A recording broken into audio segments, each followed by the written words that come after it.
thank you for having me here today.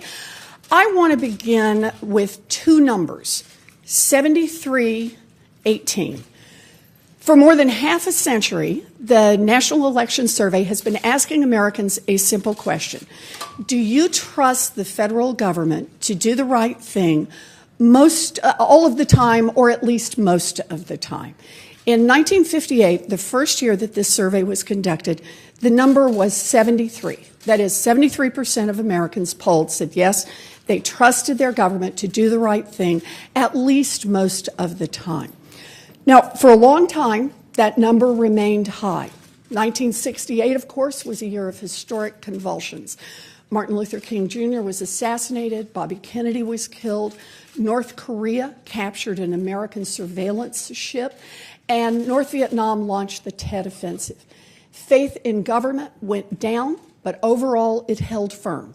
62% still trusted government. After Watergate, trust took a big hit, dropping to 36%. But today, 18. From 73 to 18. Not even 1 in 5 Americans today trust their government to do the right thing. Now, I would love to stand here and tell you this was some sudden drop after Donald Trump was elected, but it wouldn't be true.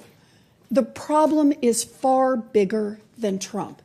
And the way I see it, this loss of faith, this broad and this profound, is more than a problem.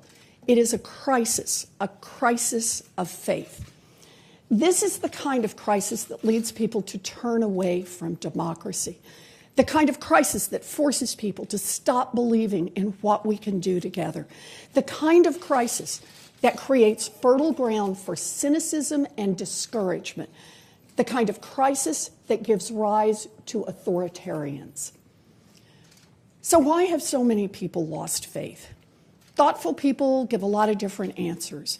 Some say it's the result of politicians making government the enemy, and there's some truth in that. Since Watergate, generation after generation of American politicians have attacked the very idea that our government can do anything right. Anyone remember Ronald Reagan's famous line? What are the 9 most terrifying words in the English language? I am from the government and I'm here to help. Really? Government help is terrifying? Give me a break. Do you know what's actually terrifying? Hurricanes like Katrina and Maria are terrifying, which is why the victims of natural disasters ask for government help. After a lifetime of hard work, growing old and going broke is terrifying, which is why the American people strongly support Social Security. Choosing between food and medicine is terrifying, and that's why the American people rise up and take to the streets when Republicans try to cut back Medicare and Medicaid. And there's so much more that we want to work on together. Americans want roads and bridges. They want power and water systems. They want a top-notch economic system. They want real cybersecurity and a military that defends our nation. And they want a government that can deliver those things. Government can be a powerful force for good, but only when it works for the people. And the American people understand that today it doesn't. Our national crisis of faith in government boils down to this simple fact. People don't trust their government to do right because they think government works for the rich, the powerful, and the well-connected, and not for the American people. And here's the kicker. They're right. At a time when this country faces enormous challenges, our government actively serves the richest and the most powerful and turns its back on everyone else. At a time of skyrocketing inequality and stagnant wages for our middle class, our government is giving gargantuan handouts to the wealthiest Americans. At a time when mass incarceration grinds down human beings and destroys communities of color, our government is putting more cash into the for-profit prison industry. At a time when sea levels are rising and the health threats posed by climate change are accelerating by the day, our government is handing over both taxpayer money and federally protected lands to the fossil fuel industry. At a time of staggering drug prices and soaring out-of-pocket costs, our government tucks tail and runs away from any serious challenge to big pharma and greedy insurance companies. At a time of crippling student loan debt, our government is bending over backwards to help bogus for-profit colleges and student loan companies get richer by cheating students. Across the board, our government is failing to fix the problems that face our working families. Instead, it is making the problems worse by giving more money, more power, and more advantages to those who already have all three. And so often, whether it leads to poisoned water or toxic bank loans, communities of color are hit first and hit hardest. Our government systematically favors the rich over the poor, the donor class over the working class, the well-connected over the disconnected. This is deliberate, and we need to call it for what it is: corruption. Plain and simple. Corruption has seeped into the fabric of our government, tilting thousands of decisions away from the public good and toward the desires of those at the top. And over time, bit by bit, like a cancer eating away at our democracy, corruption has eroded Americans' faith in our government.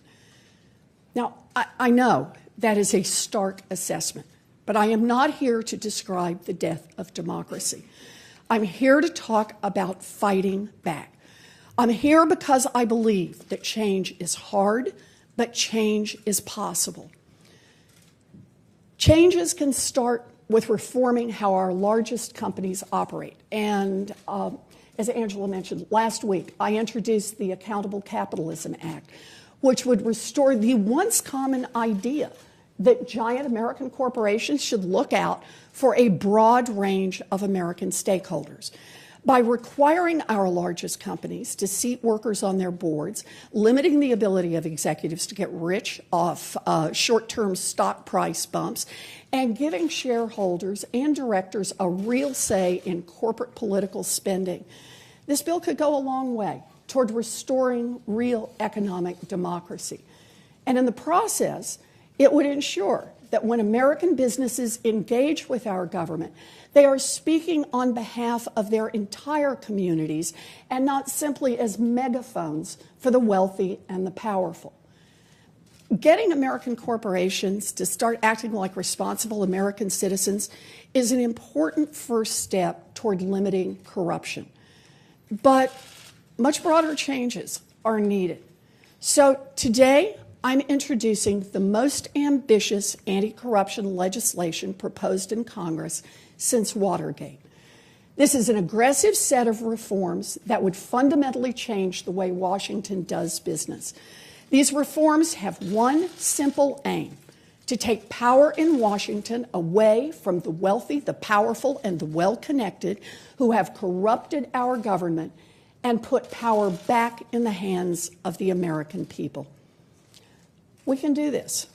And when we do, we will restore the faith of the American people, not just in our government, but restore faith in democracy itself. The recent explosion of big political spending has delivered a gut punch to our democracy. And I do what I can by not taking any PAC money or any money from federal lobbyists. And there's a lot of work going on campaign finance, starting with overturning Citizens United. But that's not nearly enough. The corrupting influence of big money in Washington reaches much further than political campaigns. Big money eats away at the heart of our democracy. Now, over the last few years, it has created a pervasive culture of soft corruption that colors virtually every important decision made in Washington. Consider a couple of examples. First, The rich and powerful buy their way into congressional offices. Exhibit A, Mick Mulvaney. After he left Congress, Mulvaney told a room full of bankers that he had a rule in his office. If a lobbyist didn't give him money, the lobbyist didn't get a meeting. He met only with those lobbyists who ponied up for his campaign war chest. Today, Mulvaney is President Trump's head of the Office of Management and Budget.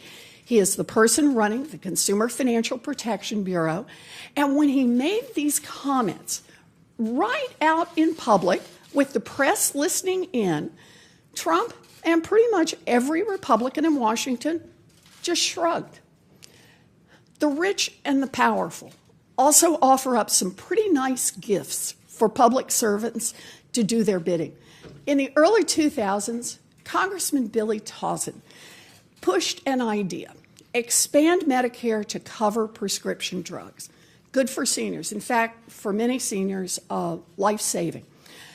But also very good for big pharma. More prescriptions filled, more money coming in.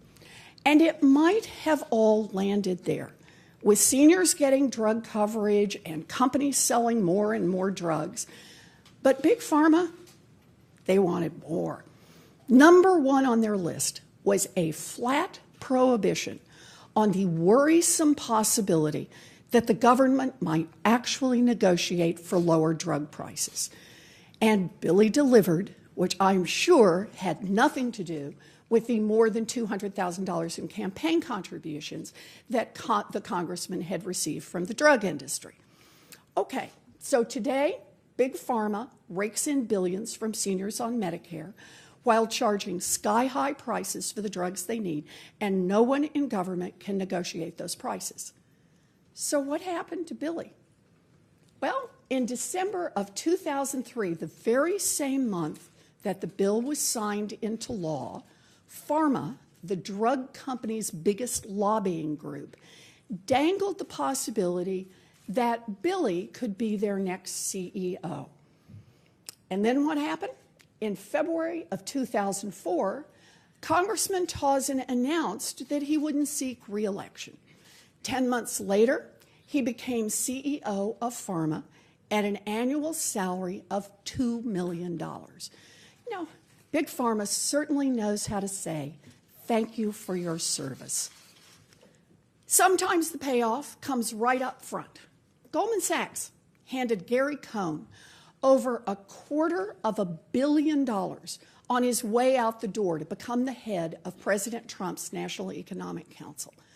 $250 million to help quarterback a tax package that included giveaways worth just over $250 million to Goldman in the first quarter of 2018 alone.